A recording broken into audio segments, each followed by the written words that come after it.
민수기 15장 1절에서 10절로 우리에게 주시는 말씀의 제목은 고운 가루와 기름과 포도주의 깊은 의미.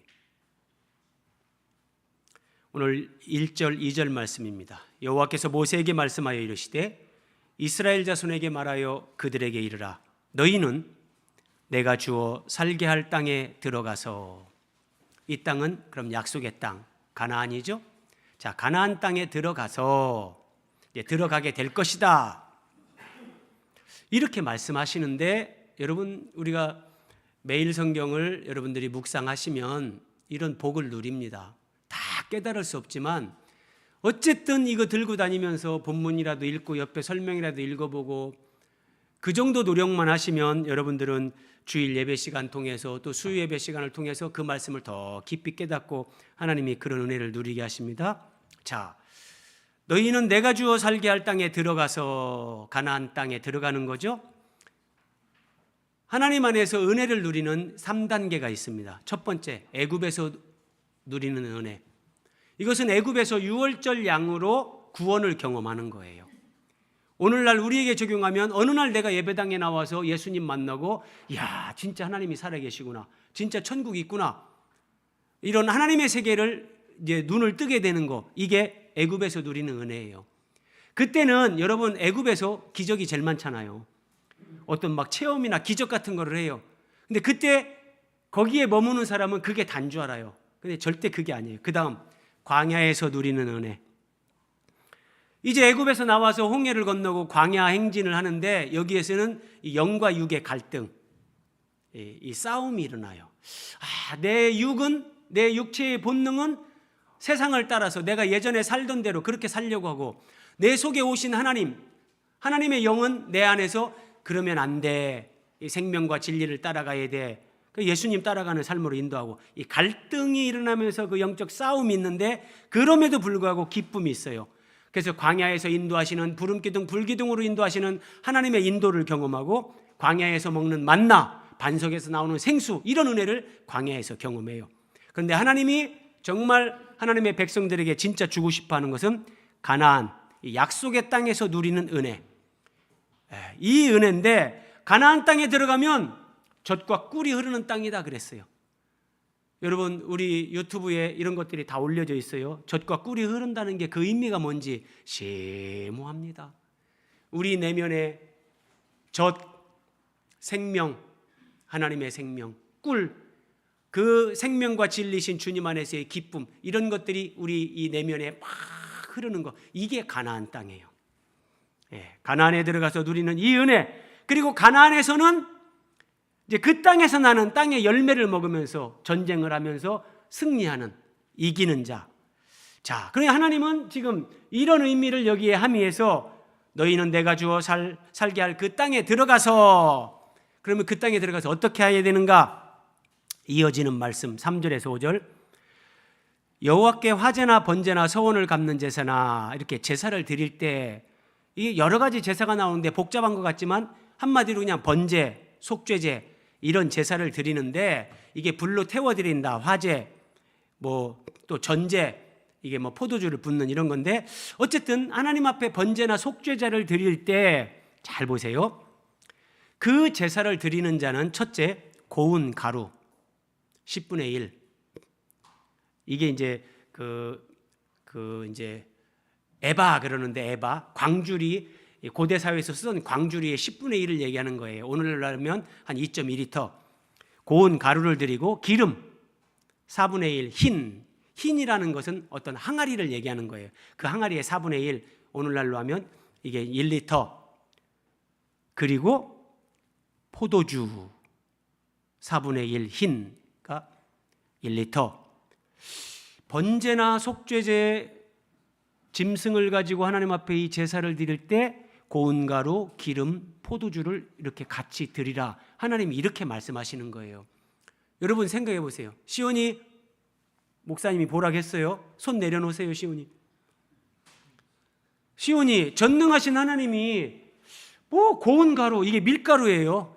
예진, 이게 밀가루예요.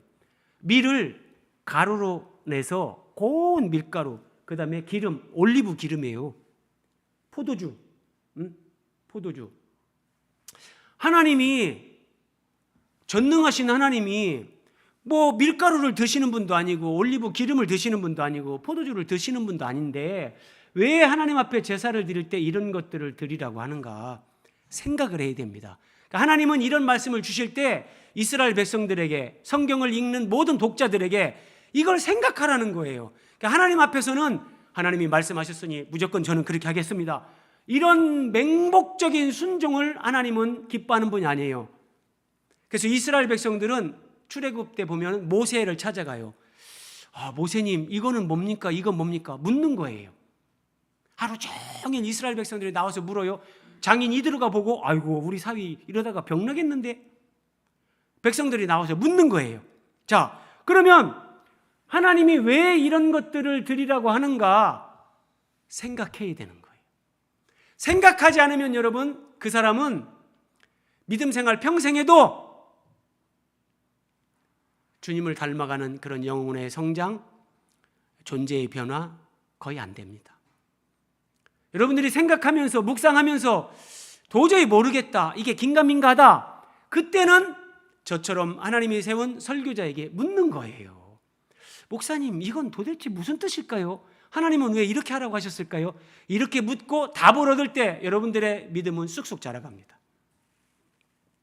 자, 먼저 고운 가루의 깊은 의미를 함께 생각해 보겠습니다. 4절, 그러한 헌물을 드리는 자는, 그러니까 속죄제나 번제나 짐승을 잡아서 그런 제사를 드리는 자는 고운 가루 10분의 1에, 먼저 고운 가루 2.2리터, 이거를 하나님이 말씀하십니다. 그러면 여러분, 이제 우리 교회 나오신 지 조금 되시는 분들은 일단은 이게 밀가루가 뭔지 기본적으로 알 거예요. 자, 성경은 이렇게 신구약 성경이 연결돼야만 해석이 되는 거예요. 그래서 유대인들은 신약 성경이 없잖아요. 그러니까 그 사람들은 이게 해석이 안 돼요.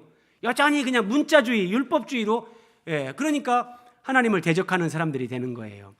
자, 고운 가루라는 것은 밀이 가루가 된 밀가루를 얘기하는 건데, 예수님이 이렇게 말씀하셨습니다. 요한복음 12장 24절, 내가 진실로 진실로 너희에게 이르노니 한 알의 밀이, 한 알의 밀, 여기 한 알의 밀이 나와요. 땅에 떨어져 죽지 아니하면 한 알 그대로 있고 죽으면 많은 열매를 맺느니라. 그러면 여러분, 예수님이 여기에서 말씀하신 한 알의 밀은 바로 예수님 자신을 가리키는 거예요. 그래서 예수님이 땅에 떨어져 천국에서 이 세상으로 오셔서 십자가에 죽는 거예요. 그리고 예수님이 많은 열매를 맺어요. 그게 예수님을 믿고 구원받는, 오늘 우리를 포함한 모든 구원받은 사람들. 자, 그런데 예수님이 우리를 구원하기 위해 십자가에서 이렇게 몸짓고 피 흘려 죽으십니다. 이것이 한 알의 밀이 고운 가루가 된 거예요. 이게 시온이 알겠습니까? 시온이 손 내리고 집중. 손 내리세요, 시온이. 오늘은 목사님이 끝까지 봅니다. 지금 유튜브에 다 녹화됩니다. 지금 여기 소리까지. 이거 보세요. 예진이 이거 보고 예은이 언니한테 얘기해 줄 수 있어야 돼요. 하나님이 고운 가루를 드리라고 했는데 이 고운 밀가루 이게 뭐지? 자, 예수님이 채찍에 맞았어요. 예수님의 손에 못이 박혔어요. 예수님의 발에 못이 박혔어요. 예수님이 십자가에 달려서 딱 십자가가 세워지기 전에 밑으로 지금 쳐져 있는 거예요. 예수님이 십자가에 이렇게 달립니다. 마지막으로 예수님의 옆구리를 창으로 찌릅니다. 물과 피를 다 쏟습니다. 예수님이 죽었습니다. 십자가에서 예수님의 시신을 내렸습니다. 자, 여러분, 이것이 하나의 밀이신 예수님이 고운 가루가 된 거예요. 밀이 부셔지고 깨지고 갈려지면서 고운 가루가 된 거예요. 심오하지 않습니까? 성경은 이런 진리를 우리에게 다 가르쳐 준다니까요. 네. 그래서 하나님께서 너희가 양이나 소나 뭐 이런 짐승을 잡아서 하나님 앞에 번제나 속죄제를 드리는데, 그렇게 드릴 때 먼저 고운 가루 2.2리터를 드려라 라고 할 때 이 고운 가루, 여러분, 그리고 고운 가루를 드리라 그러니까 내 이거 밀가루 2.2리터 드리려면 이거 돈 들어가는데, 그게 아니에요. 우리 보고 드리라는 것은 동그라미 2번 보세요. 하나님께서 우리를 위해 하나님의 독생자 하나님의 아들 예수 그리스도를 이 땅에 보내셔서 십자가에서 몸짓고 피 흘려 죽음으로 고운 가루가 되게 하실 것을 하나님이 우리에게 맹세하는 거예요. 그래서 여러분, 하나님이 니들이 안식일을 지켜라, 니들이 하나님 앞에 뭘 드리라 이렇게 말씀하실 때 우리 걸 뺏어가는 것이 아니라 하나님이 우리에게 그것이 예표하는 바, 그 영적인 실체를 예수 그리스도 안에서 우리에게 주겠다고 약속하시고 맹세하는 거예요. 이런 하나님 아버지의 마음을 알 수 있어야 되는 겁니다. 현대인의 성경으로 4절을 봅니다. 이 예물을 드리는 사람은, 여기는 보세요, 고운 밀가루 2.2리터에, 그냥 우리 개역 개정에 보면은 고운 가루라고 하니까 고운 가루, 그냥 아무 가루나, 근데 여기서는 고운 밀가루, 더 정확하게 이렇게 번역을 한 거예요. 자, 근데 여러분, 고운 밀가루 2.2리터가 되려면 이게 그러니까 뭐 이렇게 뭐 한 대박 조금 넘는다고 제가 자료를 찾아보니까 그러던데, 그러면 여러분, 고운 밀가루 2.2리터는 많은 밀이, 여러분 이렇게 밀가루, 이런 밀을 가지고 이렇게 이 정도의 밀가루를 만들려면 예수님은 한 알의 밀이잖아요. 그러니까 예수님 한 알의 밀 가지고 이게 안 돼요. 2.2리터의 고운 밀가루가. 참 하나님은 위대한 교육자세요. 그래서 여기에 의미는 뭐냐면, 예수님을 믿는 사람들, 예수님 안에 거하는 우리도 고운 가루가 되어야 한다는 거예요. 예수님이 고운 가루가 되고 예수님을 믿는 사람들이 예수님 안에서 함께 고운 가루가 되어서 이게 2.2리터가 되는 거예요. 심오합니다, 여러분. 그러면 우리가 예수님처럼 하나님의 뜻을 이루는 사람으로 하나님 앞에 쓰임 받을 수가 있다. 자, 동그라미 4번 보세요. 하나님의 경륜, 하나님의 영원한 계획, 하나님의 창조 목적, 나를 이 땅에 태어나게 하신 하나님의 뜻, 이것을 이루는 삶은, 그런 삶을 살고 그것이 우리가 교회가 되는 거예요. 우리가 거룩한 성새 예루살렘으로 우리가 세워지는 거예요. 이런 하나님의 경륜을 이루기 위해서는 내가 예수님 안에서 고운 가루가 되어야 한다. 그래서 내가 이렇게 고운 가루가 되는 거, 이것은 하나님의 큰 은혜입니다. 여러분, 고운 가루가 되려면 죽어야 됩니다. 여러분, 뭐 쌀 가지고 떡방앗간 가서 우리가 정말 떡을 만들 때 어떻게 됩니까? 그 기계에 넣으면, 그 분쇄기에 들어가면 이 롤러 사이에 쌀이 들어가면서 완전히 가루가 되잖아요. 그런 죽음의 과정, 나의 옛 자아가 깨지고 부서지고 으서지고 가루가 되는 이 과정이 우리에게 필요한데, 그것이 하나님의 큰 은혜라는 거예요. 아무도 아멘을 안 하시네요. 이 그림 보세요. 남녀가 있습니다. 부부일 수도 있고 직장의 뭐 동료일 수도 있고 말폭탄을 날립니다. 서로의 가슴에 칼을 막 비수를 꼽습니다. 폭탄이 날아다니고 총알이 날아다닙니다. 그럼 서로에게 얼마나 많은 상처를 줍니까? 그런데 여러분, 이 상태는 지금 이게 굉장히 거친 상태, 내가 전혀 고운 가루가 되지 않은 부모로부터 자연인으로 태어난 나, 이게 이 모습이에요. 이게 고운 가루의 반대의 모습. 누구를 만나든지 부딪히고 싸우고 상처 주고. 그런데 여러분, 예수님 안에서 때가 되면 하나님이 이제 이렇게 고운 가루를 만듭니다.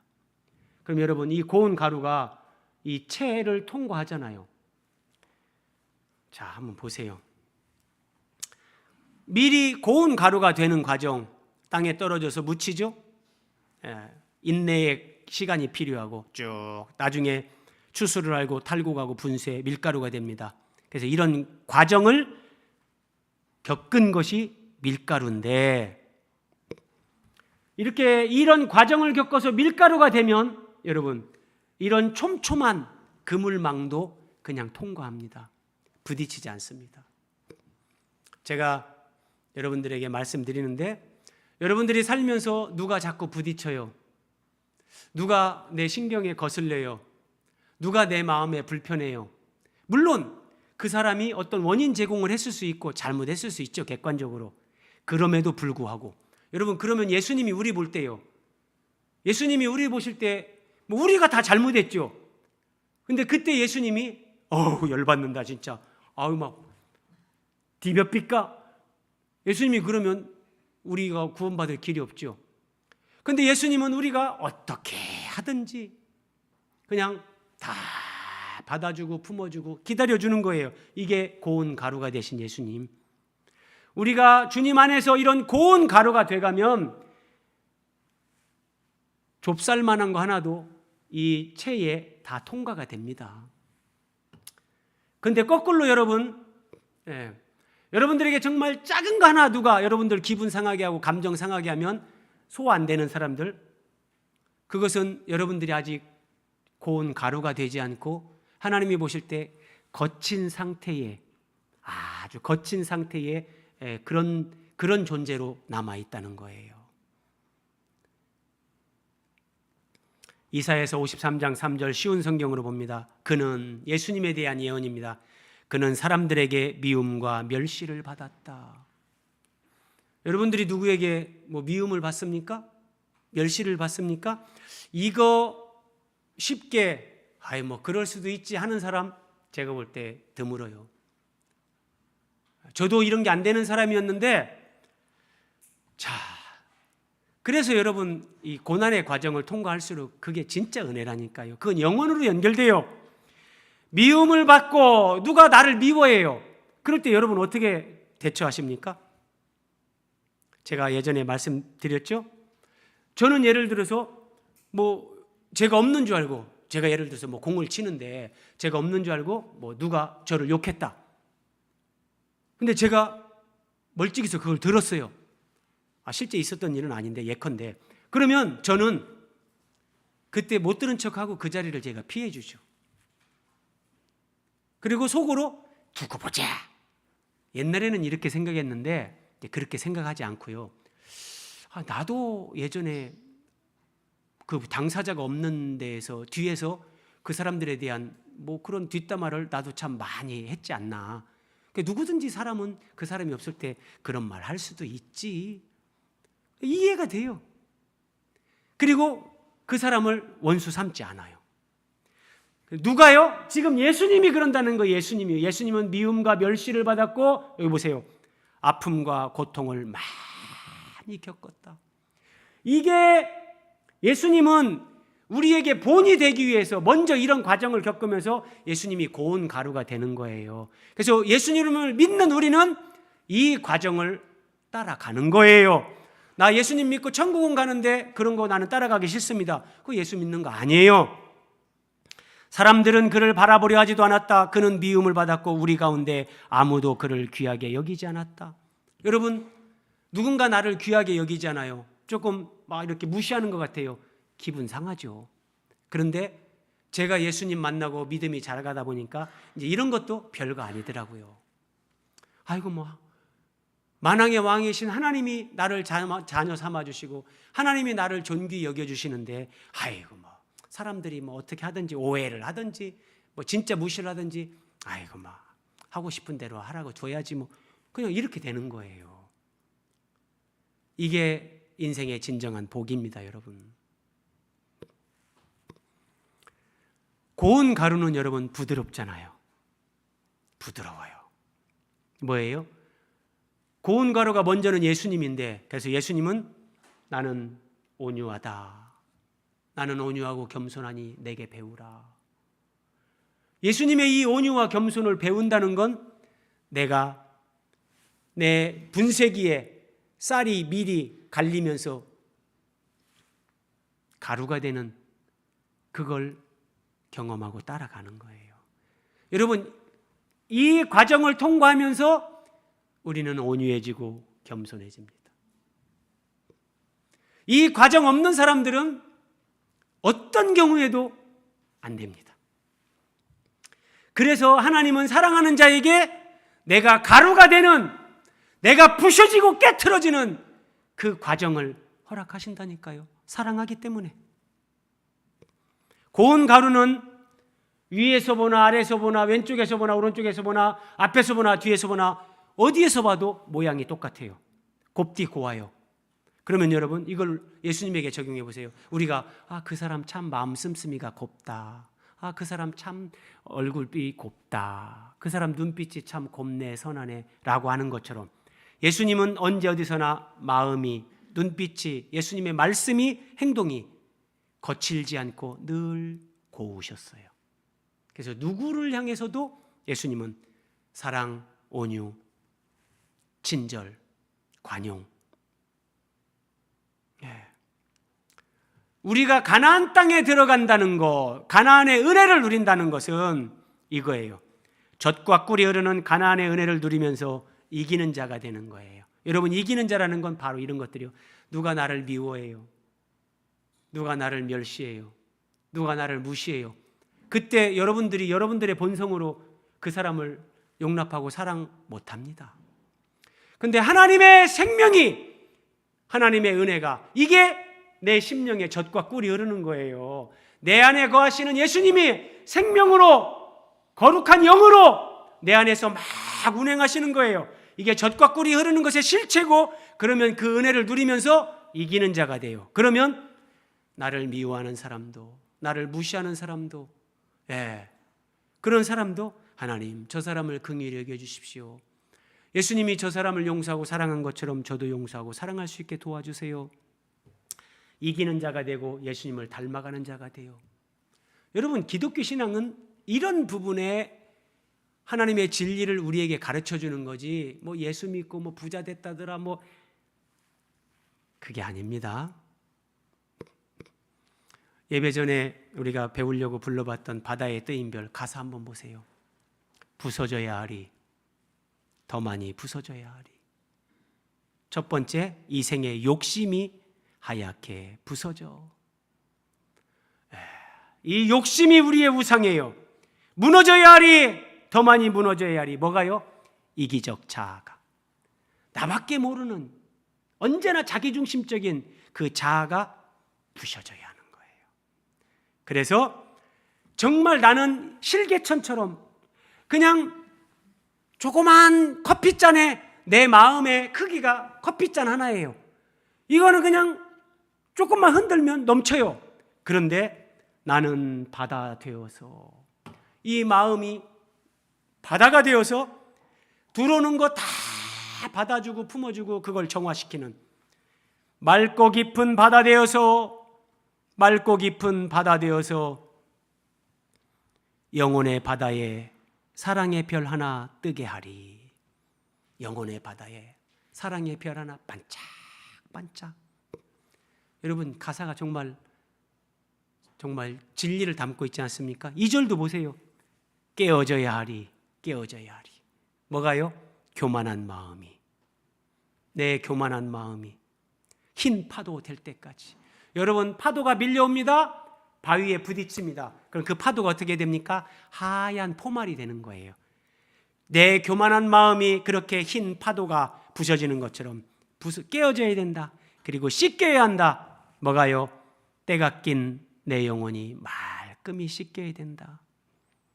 그러면 이 땅의 모든 것 미련 없이 다 버리고 뛰어넘습니다. 돈도 명예도 내 욕망도 자기중심적인 사랑도 다 뛰어넘고 하늘의 평화를 얻으리라. 맑고 깊은 바다 되어서 모든 부패를 삭히어주는 맑고 깊은 바다 되어서 그 영혼의 바다에 사랑의 별 하나 뜨게 하리. 여러분, 똑같이 한 인생을 살고 가는데 이런 바다가 된 사람이 있고, 그래서 그 별이 뜨게 하는 사람이 있고, 그냥 커피잔 같이 옹졸하게 평생 살다 죽는다면 얼마나 인생이 하나님 앞에 설 때 안타깝겠습니까? 잘 생각하셔야 됩니다. 베드로전서 1장 22절 다시 보세요. 너희가 진리를 순종함으로 너희 영혼을 깨끗하게 하여. 여러분, 이 영혼을 깨끗하게 하는 거, 이것이 오늘 본문으로 하면 우리가 가루가 되는 거예요. 고운 가루가요.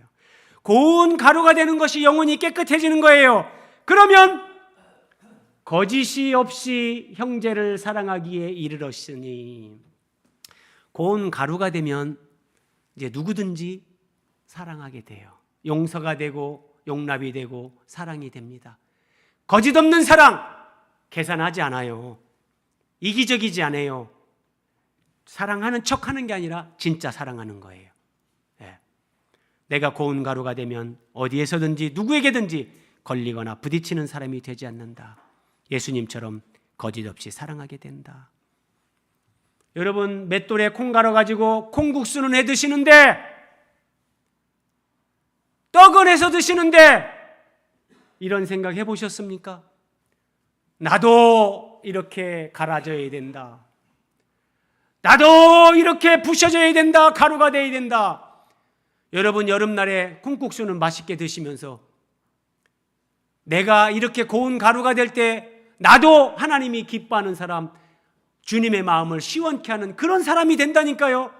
그런데 가루가 되지 않으면 내 생각대로, 내 고집대로 그렇게 사는 사람이 되는 거예요. 세상 사람들은 이런 거 제일 싫어하죠. 내가 작아지는 것 같고 가루가 되는 거 자존심 상해하고 당연해요. 그런데 예수님을 믿는 사람들은 내가 가루가 되는 거, 내가 작아지는 거, 이것이 은혜요 축복임을 알고 그걸 감사하는 사람들이라니까요. 두 번째, 기름의 깊은 의미. 헌물을 드리는 자는 고운 가루 10분의 1에 기름 4분의 1 흰을 섞어 1리터를 섞어라. 여러분, 제가 이렇게 그림을 하나씩 다 보여드리는데 이런 그림 찾아내는데 시간 많이 걸려요. 밀가루에다가 기름을 넣는 그림 쉽게 잘 안 찾아지더라고요. 진짜 이 고운 가루가 됐어요. 여기에다가 하나님은 기름 4분의 1 항아리 1리터를 넣어라. 우리 예진아 씨, 이러면 하나님은 왜 이렇게 말씀하실까? 오늘 예진 자매 너무 좋아요. 지금 말씀 잘 듣고 잘 듣고 있습니다. 예.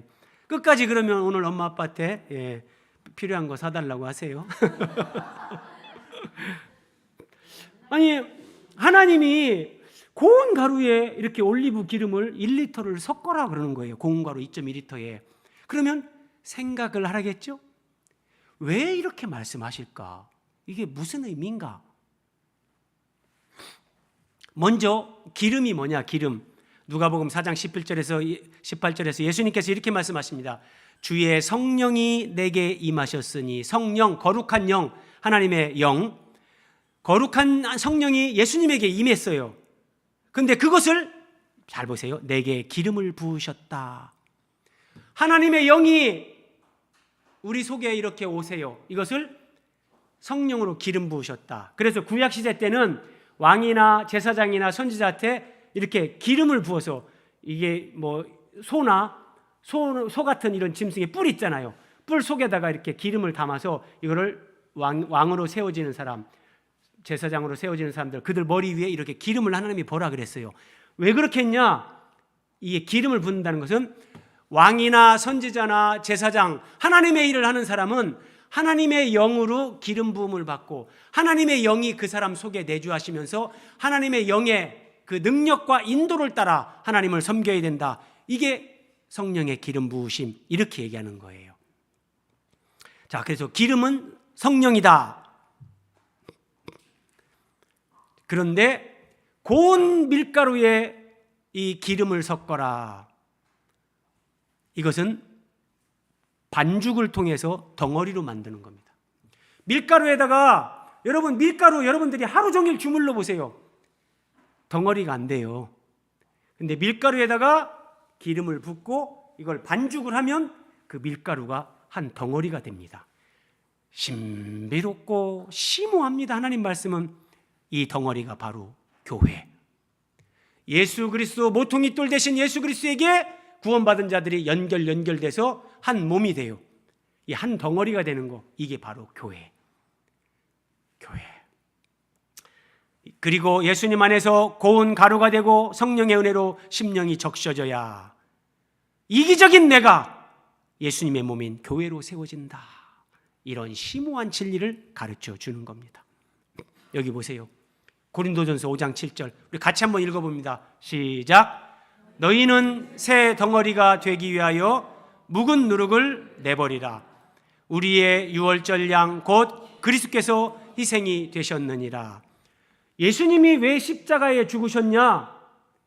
우리를 새 덩어리가 되게 하기 위해서, 우리를 교회로 세우기 위해서. 여러분 잘 이해하셔야 돼요. 나는 죽으면 예수 믿고 천당 간다. 성경은 그걸 구원이라고 하지 않아요. 그걸 포함하지만 내 한 사람이 그냥 천당에 들어가냐 못 들어가냐, 성경은 그런 걸 구원이라고 말하지 않고 내가 예수 그리스도 안에서 예수 그리스도와 지체들과 연결된 한 덩어리, 한 몸, 교회가 되게 하기 위해서 예수님은 십자가에서 죽으신 거예요. 여기 보세요. 이 밀이 가루가 됐어요. 밀이 가루가 된다는 건 이제 예수 믿는 사람들이 굉장히 신앙이 성장하고 성숙했다는 거예요. 그런데 가루가 됐어도 이 상태에서 그 사람은 안 돼요. 여러분 말씀드린 대로 이 가루가 아무리 많아도 그 가루를 아무리 주물른다 할지라도 이것은 한 덩어리로 만들어지지 않습니다. 여기에 이렇게 한 덩어리가 되기 위해서는, 너희는 새 덩어리가 되기 위하여 예수님이 죽었다 그랬잖아요. 우리가 한 덩어리가 되기 위해서는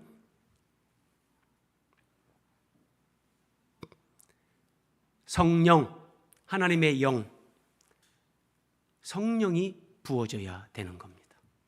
성령이요. 네. 동그라미 2번 보세요. 누군가 용납이 안 되고 누구인가에게 가까이 가는 것이 어렵고 내가 하나가 되지 못하고, 그것은 그 사람의 마음, 그 사람 심령과 삶 속에 성령님의 도우심과 충만한 역사를 위해 많이 기도해야 된다는 거예요. 하나님, 보혜사 성령 하나님, 나를 도와주십시오. 나는 사랑이 안 됩니다. 나는 용서가 안 됩니다. 나는 온유함이 없습니다. 겸손하지 못합니다. 저를 도와주십시오. 기도하라는 거예요. 그러면 이렇게 반죽에 또 기름이 부어지고 또 기름이 부어지고 하면서 온전한 덩어리, 우리가 주님의 교회로 세워지는 거예요. 교회로요. 이 진리가 얼마나 심오한지. 여러분, 몽돌 해수욕장의 돌입니다. 저도 이 몽돌 해수욕장 거제도에 거기 갔을 때 이야, 희한하더라고요. 그 해변에 돌이 이렇게 많아요. 쫙 있는데 전부 다 둥글둥글 각진 게 하나도 없어요. 다 둥글둥글해요. 이 돌들이 왜 이렇게 둥글둥글할까요? 바닷가의 조약돌을 그토록 둥글고 부드럽게 만드는 것은 끊임없는 파도입니다. 끊임없는 파도가 찰싹 찰싹 찰싹 찰싹. 이 잔잔한 파도, 때로는 큰 파도 속에 계속 부딪히고 잠기는 이 돌은 다 둥글고 부드럽게 만들어집니다.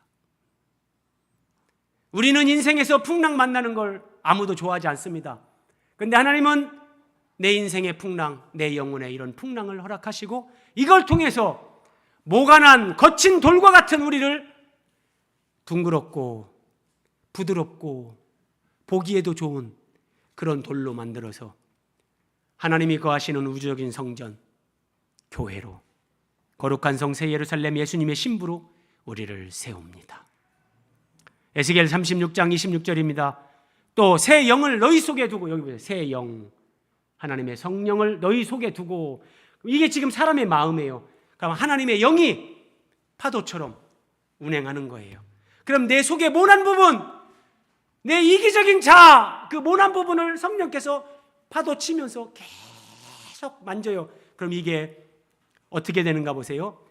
굳은 마음을 제거하고 부드러운 마음을 줄 것이며, 이것이 둥글고 부드러운 돌이 되는 거예요. 여러분, 하나님이 이것보다 어떻게 더 쉽게 설명할 수 있을까요? 저는 뭐 다른 재주는 없어요. 근데 저는 설교 준비하면서 여러분들에게 이거를 어떤 걸로 시각화해서 보여주면 도움이 되겠다, 그런 생각이 막 나요. 그럼 저는 그걸 막 어쨌든 찾아봐요. 이렇게 보여주는 거예요. 이게 우리 마음, 여러분 마음 안에서 이런 하나님의 은혜가, 성령이 계속 이렇게 운행하고 역사하는 거예요. 그럼 우리의 모난 인격이 다듬어지고 둥글고. 여러분, 나는 안 될 것 같은데요, 그런 말씀 하지 마세요. 제 아내가 저기 앉아 있는데, 저는 정말 각진 사람, 모관한 사람, 저는 진리 안에서도 아주 막 너무 분명하고 각진 사람, 제가 그냥 우스갯소리 한마디 합니다. 그런 사람을 뭐라고 하는지 압니까? 임석주 목사는 진리 안에서 너무 모관하고 각이 졌다. 이걸 세자로 줄이면 임진각 그럽니다. 웃자고 한 겁니다. 그런데 이런 모관하고 각진 사람, 저를요, 하나님이 성령의 은혜로 찰싹 여기에 잠기게 하고 적시고 때리고 하면서 저를 부드러운 사람으로 만들어서, 저는 이제 제 아내가 외출을 할 때 집에다가 김치를 하나 썰어 놓지 않아도 뭐라고 안 합니다. 예전에는 아니 김치 하나만 썰어 놓고 나가라는데, 그러면 내가 알아서 밥 먹는다고 하는데 왜 그걸 안 하고 나가냐고 팍 따지고 그러는데, 이제는 아이고 우리 아내가 바빴는가, 이제는 뭐 신경 안 쓰는가, 그냥 뭐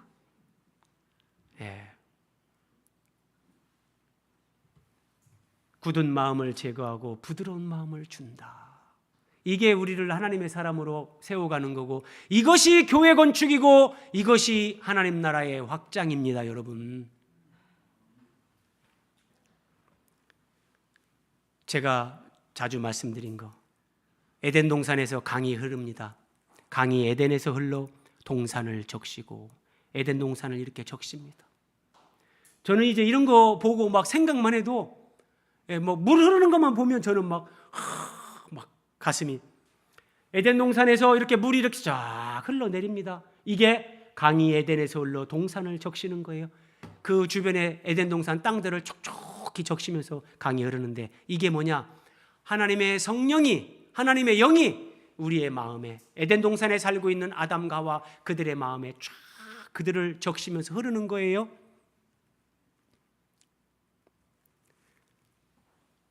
이는, 스가랴가 말합니다. 여기서 이는 하나님이 성전을 건축하는 걸 얘기하는 거예요.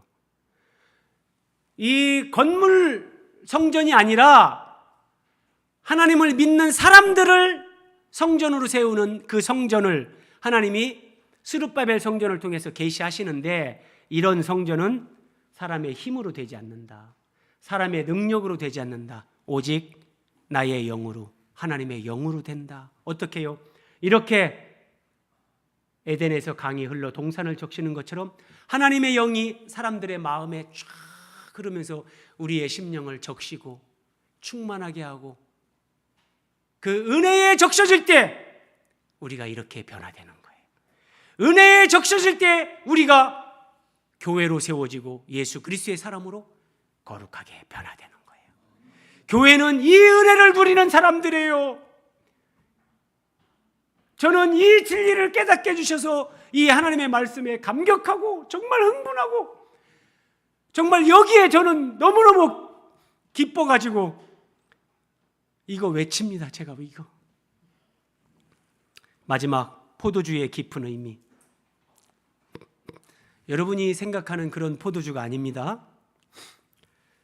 5절입니다. 번제나 다른 제사로 드리는 제물이 어린 양이면, 자, 이제 5절 이하의 6절부터 보면, 이게 이제 어린 양으로 드릴 때는 전제로 포도주 4분의 1, 그러니까 1리터를 이렇게 준비해라 그러는데, 근데 이 번제로 드리는 것이 뭐 그러면은 이제 뭐 큰 양일 때, 소일 때, 그러면 이 양이 조금씩 더 늘어나는 걸로 이제 나와요. 그래서 의미는 같기 때문에 오늘은 5절까지만 살펴봅니다.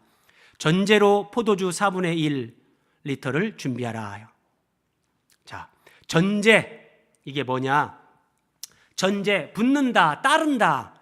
네, 그런 말에서 나온 건데, 포도주나 어떤 독한 술을 하나님의 제단에 부어서 제사를 드리는 거예요. 그리고 자, 이 전제는 단독으로 드려질 수 없고 항상 기본 제사와 함께 드려진다. 여기 보세요. 자, 양을 지금 잡습니다. 이 양을 잡아서 하나님 앞에 불로 태워 드리는 번제를 드리기 위해서 양을 잡고, 이 잡은 양의 고기를 여기다 이렇게 이제 번제단에 이렇게 올려놨습니다. 각을 뜬 거예요. 각을 뜬 고기가 이렇게 올려졌는데, 그리고 불이 붙기 전에 각을 뜨고 올리고 여기에다가 포도주를 이렇게 붓는 거예요. 각이 떠진 짐승 위에다가. 그리고 이제 불로 태워 드리는 건데, 그럼 여기서도 똑같아요. 하나님이 왜 이렇게 하라고 하시는가? 희한하다. 이런 생각을 해야 되는 거예요. 왜 이렇게 말씀하시는가? 자, 이걸 전제라고 해요. 포도주를 제물 위에 부어서 드리는 제사. 이걸 전제라고 하는데, 그래서 이런 전제는 단독으로 드려질 수 없죠. 기존에 번제나 속죄제나 드리는 제물이 있고 그 제물 위에 부어서 드리는 거니까 전제는 단독으로 드려지는 제사가 아니라는 거 중요합니다.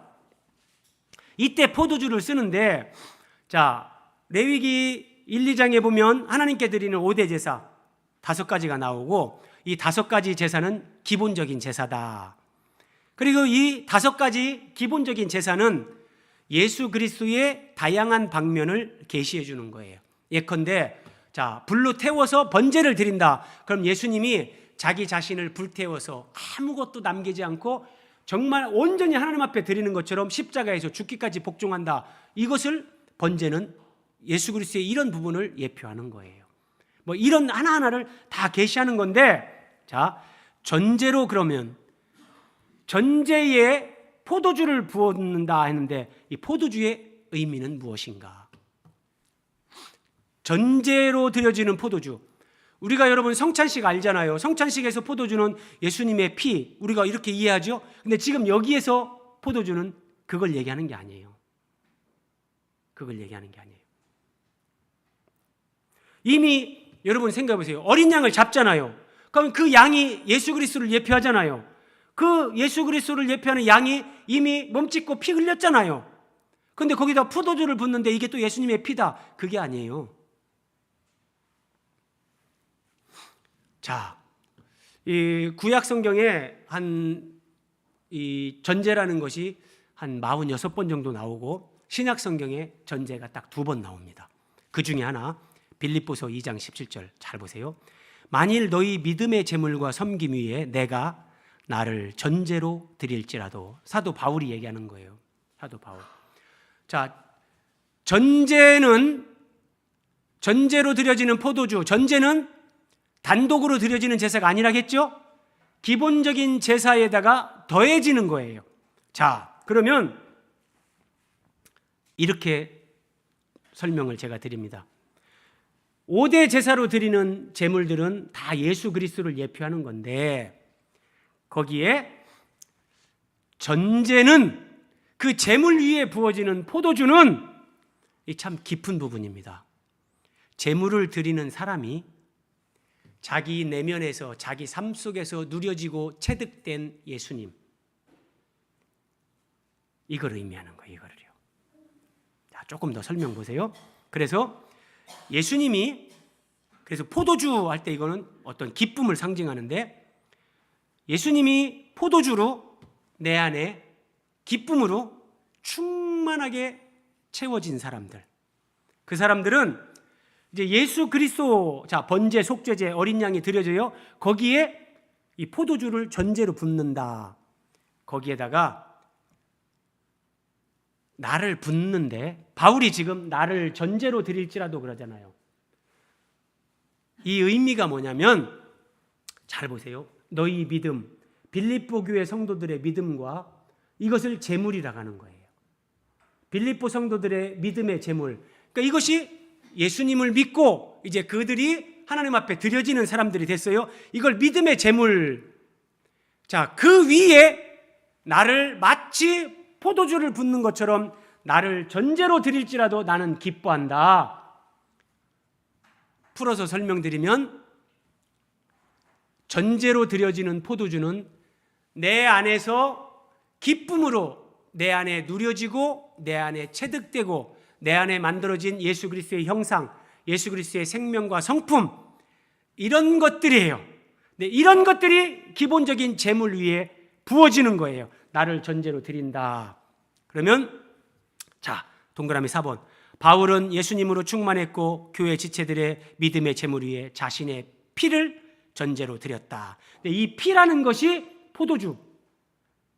내 안에서 누려진 예수 그리스도, 내 안에 선명해진 예수 그리스도의 형상, 주님의 생명과 성품, 자, 이것을 전제로 드렸다. 다시 한번 보세요. 쉬운 성경으로 빌립보서 2장 17절 봅니다. 여러분의 삶을 믿음과 봉사의 제물로 하나님께 바칠 때, 자, 빌립보 교회 성도들이 자신들의 삶을 믿음으로 막 봉사의 제물로 하나님 앞에 이렇게 올려드립니다. 그때 내 피를 그 위에 쏟아 부으라고 할지라도, 이것이 전제입니다. 전제로 포도주를 붓는 거예요.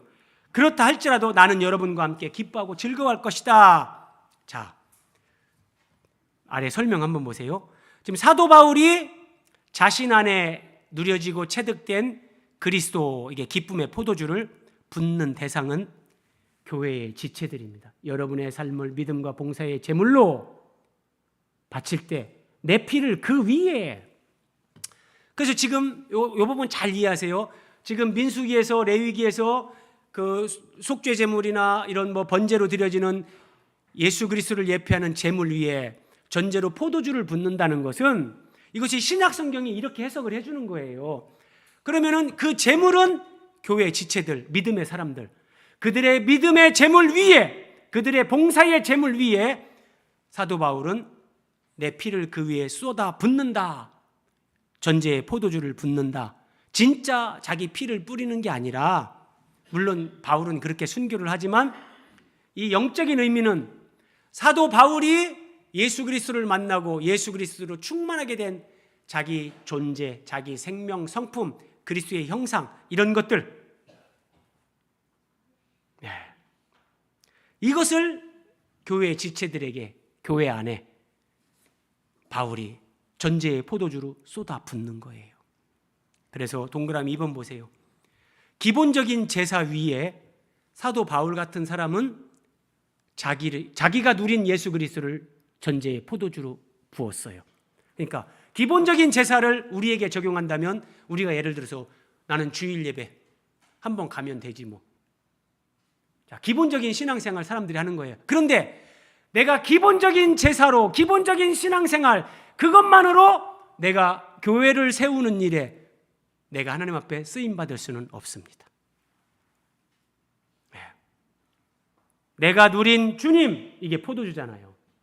내가 누린 주님, 내 안에 만들어진 예수 그리스도의 생명과 성품, 이런 것들을 지체들 안에, 교회 안에 붓는, 내가 거기에 섬기고 헌신하고 동역하면서 그런 삶을 살 때 내가 교회를 세우는 하나님의 동역자로 하나님 앞에 쓰임받는 거예요. 자, 깊은 의미입니다. 여러분 이해가 잘 안 되면 나중에 유튜브를 한번 더 들으시기 바랍니다.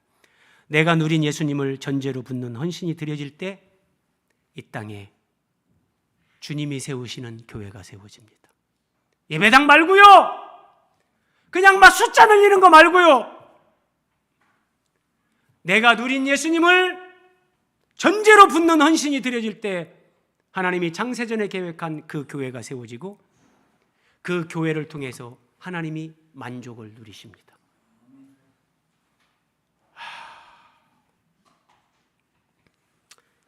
말씀을 마무리합니다. 여러분, 민수기 15장 바로 앞에 14장에 하나님이 이렇게 말씀하셨어요.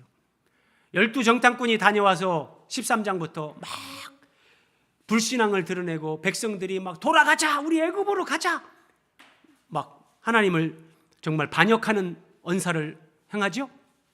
하나님이 이렇게 말씀하십니다. 여분네의 아들 갈렙과 눈의 아들 여호수아 외에는 내가 맹세하여 너희에게 살게 하리란 땅에 결코 들어가지 못하리라. 갈렙과 여호수아 외에는 저 약속의 땅에 결코 들어가지 못하리라. 이걸 우리에게 적용하면 어떻게 됩니까? 우리는 하나님 나라에 결코 들어갈 수 없는 존재들이었어요. 그런데 오늘 말씀 다시 보세요. 이런 관점에서 민수기 15장 2절 이스라엘 자손에게 말하여 그들에게 이르라 너희는 내가 주어 살게 할 땅에 들어가서 들어가지 못하리라 결단코 말씀하셨는데 내가 주어 살게 할 땅에 들어가서 출애굽 2세대가 들어갈 것을 하나님이 말씀하시는 거예요. 자, 우리에게 적용하면 나는 하나님 앞에 나아갈 수 없는 사람, 나는 하나님 나라에 결단코 들어갈 수 없는 존재였는데 하나님이 예수 그리스도를 통해서 나를 하나님 나라 백성이 되고 자녀가 되어서 하나님 나라에 들어가서 이제 천국에 들어가서 사는 사람이 되게 해 주셨어요. 그러면 여러분 얼마나 큰 은혜고 영광입니까? 이 은혜와 영광을 아는 사람들, 나는 결단코 들어갈 수 없는 존재였는데 하나님의 은혜로 들어가게 된다. 이것을 아는 사람들이 헌물을 드리는 거예요. 이걸 아는 사람들이 하나님 앞에 헌물을 드리면서 거기에다가 고운 가루를, 내가 예수님 안에서 고운 가루가 되는 삶을 사는 거예요. 거기에다가 기름을 붓는 거예요. 내가 하나님의 성령의 은혜로 촉촉히 적셔져서 그 성령 안에서 굳은 마음이 제어지고 부드러운 마음의 사람이 돼서 용서하고 사랑하고 용납하고 관용하고 베푸는 사람이 되는 거예요. 전제의 포도주로 나를 붓는다. 교회의 지체들을 위해서, 교회 공동체 안에, 주님의 몸인 교회 안에 내가 받은 은혜, 내가 누린 예수 그리스도, 내 안에 채워진 예수님으로 교회 지체들을 섬기고 교회를 섬기면서 진정 이 지체들이 하나님이 원하시는 그런 교회로 세워지도록 내가 수고하고 희생하고 헌신하는 것, 이게 전제 포도주 이 의미란 말이에요. 우리에게 하나님이 이 은혜를 베풀어 주신 것을 깨닫는 사람, 이 고백을 드리는 사람들은 고운 가루, 기름, 이 전제로 드려지는 포도주의 의미를 생각하면서 그 삶을 살게 되는 겁니다. 기도하겠습니다.